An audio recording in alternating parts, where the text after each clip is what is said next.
बहुत स्वागत है आप सभी का। आप देख रहे हैं न्यूज़ इंडिया और आपके साथ मैं हूं मनीषा शर्मा। चलिए खबरों की शुरुआत इस वक्त की बड़ी खबर के साथ कर लेते हैं।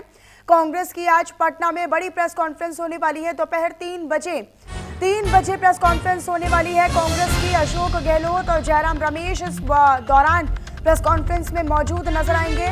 इसके अलावा भूपेश बघेल, अधीर रंजन चौधरी की भी मौजूदगी रहेगी। सीट बंटवारे को लेकर बड़ा ऐलान संभव है। 25 उम्मीदवारों के नाम की घोषणा हो सकती है। और कल ही कांग्रेस सीईसी की बड़ी बैठक भी हुई थी, जिसमें उम्मीदें ये लगाई जा रही थी कि हो सकता है कि उम्मीदवारों के नामों को लेकर एक फाइनल जो सहमति है वो बन गई हो, या फिर जो तमाम बड़े प्रभारी या मंत्री हैं, जो नेता हैं, जो नेतृत्व है, उनके बीच में कहीं ना कहीं एक तरीके से एक सुलह बन गई हो कैंडिडेट्स को लेकर।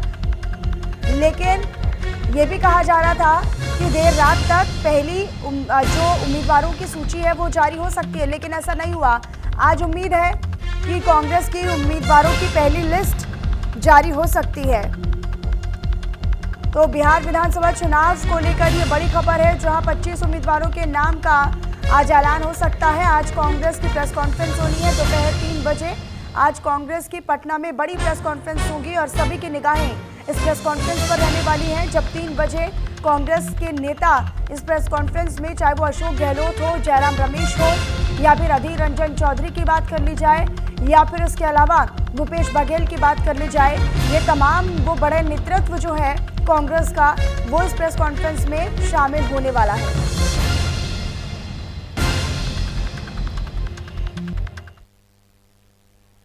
चलिए आगे बढ़ते हुए अगली बड़ी खबर आप तक साझा करें। दरअसल बिहार विधानसभा चुनाव से जुड़ी हुई बड़ी खबर है, जहां चुनाव आयोग ने राजनीतिक दलों को निर्देश दे दिए हैं। ईसीआई ने एआई के गलत इस्तेमाल पर सख्ती की चेतावनी दी है। एआई आधारित डीप फेक वीडियो से बचने का निर्देश दिया गया है। पार्टियों को डीप फेक वीडियो से बचने का निर्देश दिया है। गलत सूचना या भ्रामक एआई सामग्री पर कार्रवाई की जाएगी। ये निर्देश जो है वो चुनाव आयोग की तरफ से दे दिए गए हैं। एआई सामग्री पर एआई जनरेटेड लिखना अनिवार्य होगा। अगर कुछ एआई फॉर्मेट है, अगर कोई एआई जनरेटेड वीडियो है, तो उस पर लिखना होगा कि वो एआई जनरेटेड है, ताकि जनता के बीच में ये भ्रम ना फैले कि ये कोई हकीकत के रूप में आप भ्रम फैलाने का काम कर रहे हैं या एक नैरेटिव सेट करने का काम कर रहे हैं। तो एआई जनरेटेड उस पर मेंशन होना जरूरी है। एआई सामग्री पर डिजिटली इनहैंस्ड लिखना भी अनिवार्य होगा। सोशल मीडिया पोस्ट पर चुनाव आयोग ने अब निगरानी करनी शुरू कर दी है और सोशल मीडिया पोस्ट के जरिए ही तमाम राजनीतिक दलों पर भी मॉनिटरिंग की जा रही है। चुनाव आयोग की बाकायदा इस पर निगरानी बनी हुई है। बिहार में आदर्श आचार संहिता भी लागू है, लेकिन इन सब के बीच आदर्श आचार संहिता में सोशल मीडिया का इस्तेमाल भी खूब प्रचार प्रसार के लिए किया जाता है। और जैसे जैसे सोशल मीडिया का विस्तार हो रहा है, वैसे वैसे ही हम देख रहे हैं कि कई भ्रामक जो जानकारियां हैं, कोई भ्रामक सूचनाएं, कई फॉल्स इंफॉर्मेशंस तमाम राजनीतिक दलों के नैरेटिव के लिहाज से उन्हें प्रसारित किया जाता है, उनका प्रचार किया जाता है और चुनाव में ये आम भी हो जाता है।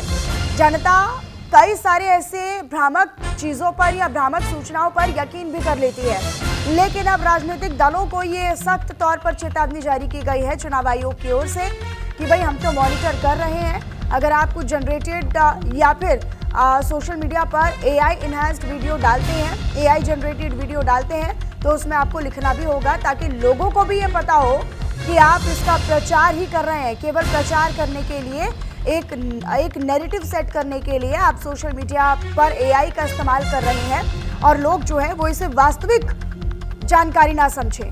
तो इस तरह की एक मॉनिटरिंग की बात भी चुनाव आयोग ने दी है और निश्चित तौर पर बड़ी सख्ती के साथ इसका पालन भी अब राजनीतिक दलों को करना होगा।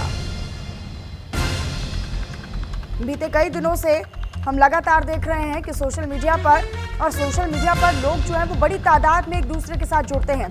सोशल मीडिया पर बहुत आसान हो जाता है भ्रामक चीज़ों को विस्तार देना या भ्रामकता को फैलाना या फॉल्स इंफॉर्मेशन को आगे कैरी फॉरवर्ड करना, और कई बार लोग इसी भ्रम का शिकार हो जाते हैं और कई बार उसको वास्तविकता या फिर उसको असलियत समझ बैठते हैं। लेकिन अब चुनाव का दौर है, चुनाव में तमाम ऐसी घोषणाएं होंगी और तमाम ऐसे वादे किए जा रहे हैं, तमाम ऐसे राजनीतिक दलों की ओर से प्रयास किए जा रहे हैं। एक दूसरे पर निशाना साधा जा रहा है। तमाम दल एक दूसरे के खिलाफ भी सोशल मीडिया पर खूब मुखर होकर बोल रहे हैं, लेकिन इन सब के बीच एक ऑथेंटिसिटी बनी रहे, एक वास्तविकता बनी रहे और एक रियल इमेज बनी रहे, इसका पूरा ख्याल इलेक्शन कमीशन ऑफ इंडिया रख रहा है।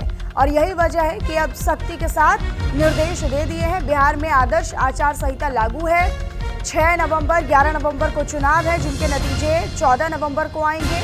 लेकिन उससे पहले लगातार सोशल मीडिया का इस्तेमाल जो है वो पार्टियों और दलों की ओर से प्रचार प्रसार के लिए किया जाएगा, लेकिन इस पर निगरानी भी अब चुनाव आयोग पूरी तरीके से रख रहा है।